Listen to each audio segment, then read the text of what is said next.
Good morning students, प्यारे बच्चों।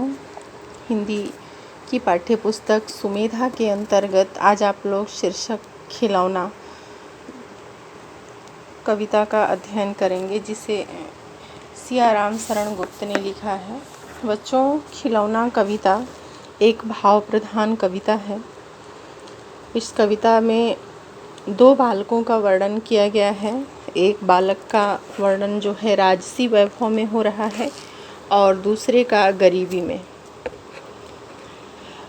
यहाँ पर कहा भी जाता है कि बाल हठ का स्वाभाविक वर्णन किया गया है। बाल हठ के आगे सभी को झुकना पड़ता है।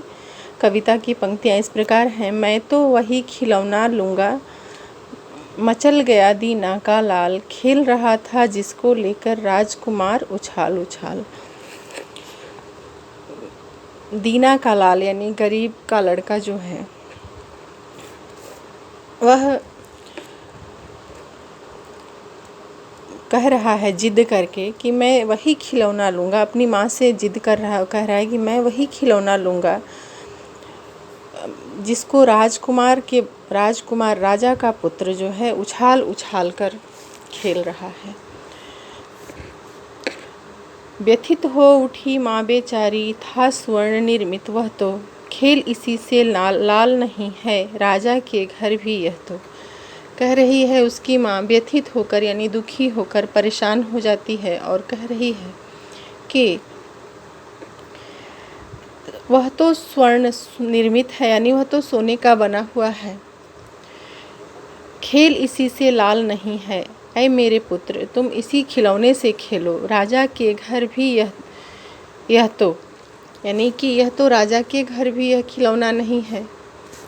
बालक की कामना जो है सोने के बने हुए रथ से खेलने की हो रही है और दूसरी ओर राजकुमार जो है वह नीचे के पैराग्राफ में दिया है, राजा के घर नहीं माँ, तू मुझको बहकाती है, इस मिट्टी से खेलेगा क्यों, राजपुत्र तू ही कह दो। वह बच्चा यह कह रहा है कि माँ नहीं, तुम मुझे फुसला रही हो, यह राजा के घर ऐसा खिलौना नहीं है। इस तरह कहकर इस मिट्टी से खेलेगा क्यों, मैं मिट्टी के खिलौने से नहीं खेलूँगा, राजपुत्र तू ही कह दो।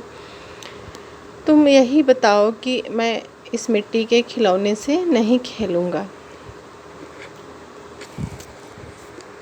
बच्चों, यह पूरी कविता जो है करुणा भाव से ओतप्रोत है, जिसे कवि ने दीना का लाल और व्यथित हो उठी माँ बेचारी जैसी पंक्तियों द्वारा सशक्त रूप में अभिव्यक्त किया है।